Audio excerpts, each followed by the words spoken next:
Okay, let's just go. Okay. We're the Diaries. Maya, that's Mark. I'm Mark. Hello. Hi. So yeah, we're gonna talk today. It's our first video doing this kind of thing. Yeah. And we're gonna talk about our 100th gig. Our 100th gig. It's our first. It's our first 100th gig. We've not done 100. Every gig's been our first. We've done our first. We've our first 80th gig. I'll talk about that. Yeah. Now this is our first 100th gig. Yeah. So last gig was 99. Not only was the last gig 99, but yeah, someone had a birthday and they brought along a flake cake. But this is not, the flake is the symbol of 99 in England. Nobody knew that. Flake is a chocolate. And flake is a chocolate. It's our 99th gig. So yeah, so the gig before, so where's our gig tomorrow? And yeah, what is our gig tomorrow? Today's Sunday. The 14th of July? Is it the 14th of July? I might have the date wrong actually. It is the 14th of July. Okay, so tomorrow Monday. Tomorrow Monday. Monday is perfect for a 100th gig, yeah? It is. And it's at a comedy club. It's at a kind of comedy club. Ish. And we're gonna do the where the compare would be. So normally you have the compare say jokes. Now, ladies and gentlemen, here's the first act. And it'll do 10 minutes, whatever. Whereas instead, they're going to start the show with us, comedians. Then we play again. No, that's not how it is. Am I getting it wrong? First show, and then we do before the break, and then we do. No, because that's what we did. That leads in perfectly to what actually happened last week when we played that venue for the first time. That's not. I don't we did it during the. Yes, but if we break. If we do it after they finished, that de facto becomes the break. But we're gonna do it inside the show this time. Before and after the break. You know what? I think Antonio, the host, who will also host. I think he's not quite decided, but he's certainly going to avoid what happened last week. And what happened last week was the first time we got asked to play this place. Yeah. And what happened last week? We played during the interval. We played during the interval. It was wonderful. Comedy show. And then interval. And then comedy show. Yeah, so the interval is some cool music during that, and everyone's happy and dancing and like that, except... But that didn't happen like that, did it? No, it didn't. Because everyone, during a long show, and you have a break, they need to go to the toilet, they need to get some beers, or beers or wine, and they need to have a smoke. And it's that too. And the place was so far away from the bar. Yeah. It was a separate little it's a separate little venue in this enormous bar complex thing. And sorry if you don't get the reference, but we were walking down this massive corridor, couldn't find the venue, going, "Hello, Cleveland! Hello, Cleveland!" I just remember that, like, trying to find her and walking through this corridor, and I'm like, oh no, this is so weird. Where is it? And then we come across this little venue. Yeah, and there was on the second floor. There is a bar on the second floor. There is a bar. Oh, it's in. We should tell people where it's in Finsbury Park. No, it's not Finsbury Park. It's not Finsbury Park. It's in Highbury and Islington. It's in the right where Islington meets Highbury. Yeah, and which is up from the road from Angel. We're not as whole alienating people like from London. Those people watching us. We're in Camden, which is North London. We're in Camden. We're like North London, just about what? 20-minute walk away from central. We're in central London. Yeah. If we get to the end of the high street, you're really hitting central London areas. And where we're playing is a really cool place, just about what 2 or 3 miles north of here. Yeah. Give or take. So we did that for the first time last week. Comedy show, break. Normal was our thing, but there were people who stayed who loved it. They absolutely loved it. And then they came and saw it, and then it was comedy show, and then Anton's like, "Oh, it's not working." And so it's our 100th gig. Yeah. It's gonna be our 100th gig on Monday. Maya, It's time. I'm going to interview you now. Okay. It's a perfect time to think about this. In 100 gigs, or in 99 gigs. Yeah, I've done 99 gigs. Done 99. Maya has actually done 99 gigs because... I've never gigged before the Diaries. My first ever gig was Maya's first ever gig. Yeah. Which is actually kind of... Yeah, it's actually your 100th gig tomorrow. It's my 100th gig tomorrow! So I don't have that. I don't know when my 100th gig was. I've done... Yeah, it's probably like years ago. I might be hitting thousands, probably more actually. I'm not entirely sure. Yeah, probably. So this is what I really that means we need to celebrate tomorrow. What, my 1000th gig? No, my 100th. We are celebrating it. We're celebrating by playing the gig. Cocktail. Yeah. It's a really cool bar. It's called the Brewery Tap. I think it's called the Brewery Tap. And the brewer? No, it's not Tap and the Brewer. It's the Brewery Tap. Something.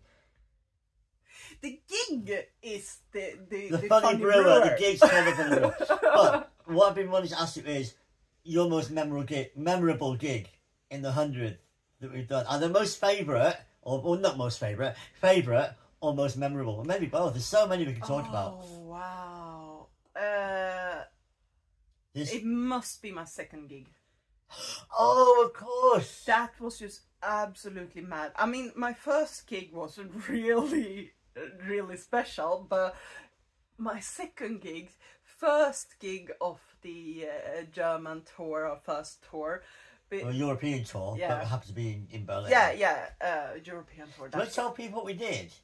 Like we did our first gig in our hometown. Shall I do it?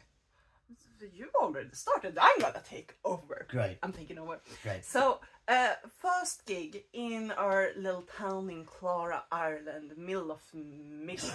In the middle of the Midlands, about population of 3,500. An amazing town in Ireland. There's so many. We got as we do more, we're gonna tell. There's loads of things we can talk about, and you can, well, say it now, I'm here. You can read about it all at the diaries.band, where our blog is and everything's there, where you can read everything. But yeah, and also we're doing books about it. We're doing books. Books are coming. Books are coming. They're written. First book's written, almost complete, on the way. Yes. Yeah. So, first gig was in Ireland. We actually wrote a song in the middle of the night before it and we performed. We played it in our first gig. Bang, bang. So you did the first. So we did that. Amazing. Was a little bit hard, first gig. I wasn't very nervous or anything. It was just, I'm doing this. So Maya's first gig, your first gig, is in the pub. Our local pub. We got to know people in Ireland. In our town. Yeah. Then second gig is in Berlin. So we travelled.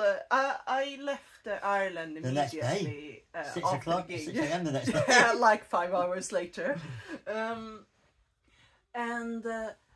then home to Sweden, surgery. Don't meet Mark for ages. And then after I recovered, we meet up in Berlin to start this. You've mentioned the thing. It was a small little hand surgery. That wasn't amazing. It was a small little hand surgery. So yeah, and then we met. We said we got our next gig. We're going to meet for our European tour. Yes. And we met in Berlin. Meet in Berlin. A couple of days goes by with us buying a gig-worthy guitar. Oh yeah, we had to buy. Like we had to buy stuff. We had to buy guitar. We had to buy our equipment. It was only like one day that went with that. I think this was our second day. Can't really remember. But it's written in the diary. It's written. If you want to know, tell us. Read the diaries and then let us know in the comments below. Wait a comments below. Not that. Well, there.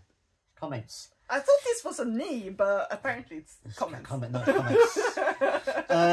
So I was going to say, so went to Berlin, bought the guitar. Yeah, our guitar was, oh wow, it's here. It's this one. Let's take it down. This is our first ever guitar, which we gig with. Yeah. You okay? Yeah. It's our first terrible, cheapest of the cheap guitar with no electrics anywhere in it. Lovely guitar. We wrote our first songs on this, an Echo guitar. We call it the Echo. And yeah. And anyway, we played this mic'd up. Yeah. First gig. So we go to Berlin, and we needed a better guitar. So we got to Berlin, bought our first gig and guitar, bought our speakers and our equipment and trolleys and stuff, and then then we started to hustle. We packed everything. Like speakers and guitar on our back and like speakers on a trolley, and we walked. Can I correct you? Yeah, go on. That's what we did subsequently, but the first hustle in Berlin was walking around talking to people saying, "Can you give us a gig?" And remember, that's what happened at the second gig. Oh yes, that's true. First, we actually went without the equipment and just asked. Can we have a gig, please? Can we have a gig? Can we play in your bar? Yeah. By the way, we're playing. The kind of bars we're hustling gigs, including Ireland. What? The kind of gigs we were hustling bars that didn't generally have music. Yes, just yes. any like, bar, not like at times they have covers. Cover bands, cover band bars, which is vastly different from original gigs. If a bar have cover gigs, you can almost expect that they're gonna be very hostile towards original music. I would say a lot of cover bands are actually you kind of maybe not used to original music, and even if you play a cover by a band it explains to me very early on that even if you play a Beatles cover, if you play a Beatles song no one knows, they're like, stop it, play something we know. You hear this all the time, play something we know. And so we're going into these venues going, we're playing all originals. And we refuse to play something you know, because we're very proud of what we did. What we're doing. It's really and that's cool. What we did. But like we go through these places and we go into like a rock bar, and so we're back to your second ever gig now in Berlin. Yeah, and that's like you have to write your names on a contact list, show that you have like a negative COVID test during or COVID anything, times, to even get to speak to the bartender, like doing the list. They won't speak to you unless you have done everything, so that took a lot of time. But anyways, we came into a rock bar that says, hey, I think this other rock bar might actually be open for you. Yes, go and speak to them. So we do, and we end up there, and it's this really heavy metal bar. Proper heavy metal. What did you? Yeah, and I used to describe it as the kind of bar that would play music written by bands that have a title something like Eat Dogs Screaming. You know what I mean? Like, like really, really, really intense. What I was never sure about with this band or song called Eat Dogs Screaming is, do you eat the dogs while they're screaming? You bring me a dog, it's not screaming. Now I can eat it. Or you're eating the dog, going, I love dogs. I never want to eat them. Dogs screaming. But that's the kind of band. That's the kind of band. It's like really it was a real death metal place. It was a real heavy, and everyone had T-shirts on where you can't read the names of the band. Yes. That's an important point. So we get there, and the lady would love to have us in there playing. I think it was a lady. It was a lady.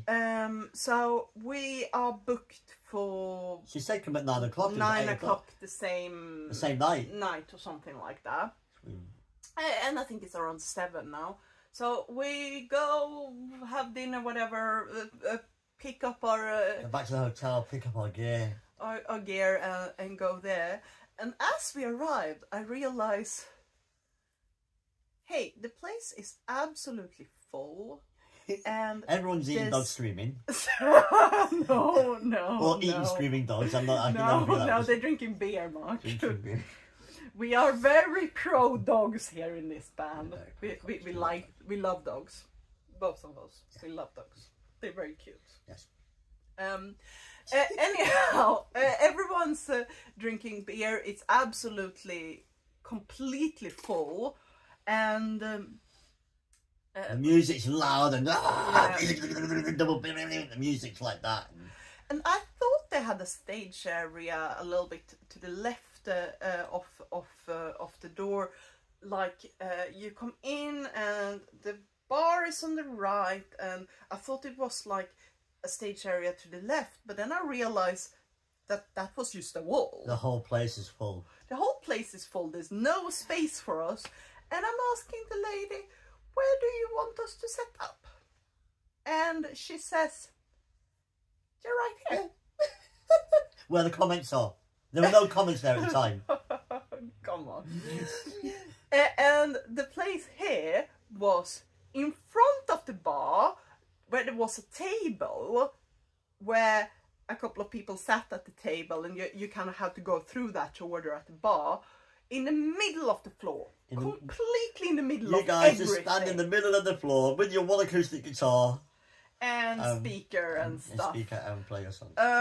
And we're like, fit some space on the table for the mixing desk. We put up the speaker, and I'm standing there. I have like a mic stand, everything's cable. This is before we started with wireless. Oh yes. And I'm standing there in the middle of it, and at the time we didn't have such a wide set. Oh, we didn't have. We have quite a lot. We have a lot of heavy, lively, really lively bouncy songs now. But but at that point we didn't. We had really good songs, but nice and flowy, yeah. and a bit lively, but not.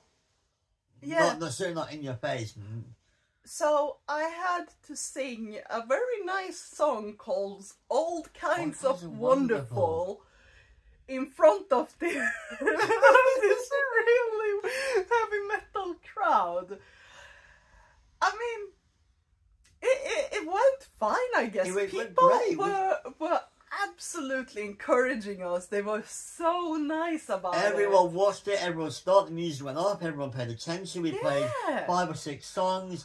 And the comments people were saying to us afterwards, like, that was absolutely amazing. They were just like, what courage you guys have, and like, we got shots and everything. We got people buying us drinks, and people we did get money. We did get money. People gave us money, and the people were saying to me, "I can't believe the balls on you guys."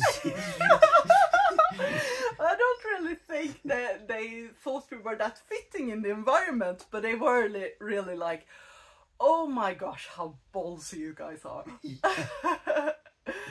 And they really went for it. They really went for it, and that's my second ever gig. Can you believe that? I mean, usually when people play their second gig, they might play to their family or like a couple of friends in a open mic, whatever. We've almost never done that. We never there's more to talk about, but yeah, but we almost never played to people we know. No, complete strangers. And well, especially being on our second European tour. Our first European tour. We're playing to these venues where we don't even know anyone in Berlin, and we're just going around getting gigs. Yeah, that's so. Oh wow! So if we go on, we could carry on and on and on. But that's no, I'm just thinking about that, and it's such. Isn't that like the coolest way ever to start a gigging career? Maya's first ever gig. No, Maya's most memorable gig was the second ever gig, which was the first gig of a European tour. Having played their first ever gig. absolutely mad. And now I've done gig after gig after gig. We've done gig after gig. We've grown a lot. We are getting like better, more music is written. We've done 2 European tours with like everything that we've been doing. We've done 2 European tours, played a lot in Ireland. A lot in Ireland, then we started doing stuff in London. Finding our way in London. So just before we go, should we just say what the general model in London might be a bit different, but to say what the general model has been to play around what we did around Europe. And this is absolutely brilliant, and I'll give a lot of credit of these ideas to you. I think we thought of them kind of together, but yeah, just talking about what we do this, we do this. How do we do it? Really, like came organically, didn't it? It did, yeah. But definitely go for it. Explain the model. Okay, we call it the Now Hustle. Yeah. And we write the Now with a capital NOW. And basically, it's us getting our equipment. You had the idea to get the backpack. Yeah, this the amazing backpack is brilliant. for the Dane churches. So we walk. Basically, we just walk the streets. Yeah. We turn up in a European city, don't know anybody, and we just go on the street with this backpack with a small speaker in it and a guitar, and we just walk into any bar. It could be your bar, your local bar that's not even a music bar, where people are just sitting around just having a few drinks, maybe watching the football, and we say, we want to play here. We go find the manager, say, hi, we want to play here. Yeah, well, where? And that takes them by surprise. And they're like, when? Like, now. Now we're playing here now. And then sometimes they'll say no. Sometimes many different scenarios happen. Yeah. But if they say yes, we get our gear out, put the speaker up, and to the people that are in that bar at that moment, we play 3 or 4 songs. In Europe, we did the Pass the Hat thing. In London, not so much. But yeah, but literally it's just playing a gig now in any kind of bar, and that's what we did. In Berlin and everywhere else. And just being able to minimize our gear that much, so it's quick. You take people by surprise, and you just go there and make a really, really big and impactful show. Yeah. And I'll say here that we wrote the songs deliberately to be big enough to kind of go to impact people. If they say play a gig now, it has to be oh wow, what is this? Whether they like it or not, it's like it's an impact. Yeah. Because we don't have luxury of being able to do slow songs and stuff. We know that we need to do an impact. Bouncy poppy songs. It's not like an open mic where people are sitting back and you're playing nice slow song. They go, oh, it's a slow song, let's listen to it. No, it's not also like a gig where people have gone and things that can build and they go, I'm going to give you respect and listen to you. This is environments where people often don't even want us to be there. Yeah. And they're sitting back going, right, let's see what you got. Have you got something? So you got to... Oh, that's so often you met with people that sit like this and like, can you do something? Can you entertain us? Can you? You say you can walk in. Fair enough. You walk in here, say you can entertain us, prove it. Yeah. And it's been kind of that. There's 2 things I want to say. Yeah. One is, after we did the gig in Berlin, at the Bretter Buddha, by the way, we left there, we went to a bar on the way back to our hotel just for a drink at this bar, and while we were there, we booked to play in there the following night. I went to the bar to get drinks, came back to my house, here's the drinks, and we're playing in here tomorrow. That was so amazing. Just to know that we had that second thing lined up immediately. So first that night first day in Berlin was buying gear. Well, first day we went for dinner. Second day, full day buying the gear. Third day, hustled, played a gig, and had a gig booked for the 4th day in Berlin. Yeah. The other thing I wanted to say was Antwerp. What happened? Antwerp. I think that's a story for a different time. It is, but we've broken the seal. I should say at least one thing about Antwerp. Go on. Which is that we've arrived in Antwerp, again, European city, we don't know anybody, where we played, we got there, we got to the hotel, dumped our gear, and then went, right, let's go out to the city. Yeah. And we played 4 gigs that day. Yeah. And we had 5 booked for the following day by the time we finished. That was absolutely mad. I love it. Okay, yeah. That's it. That's our first podcast video thing down. And tomorrow we play our 100th gig. Tomorrow we play our 100th gig. Yeah. Yeah.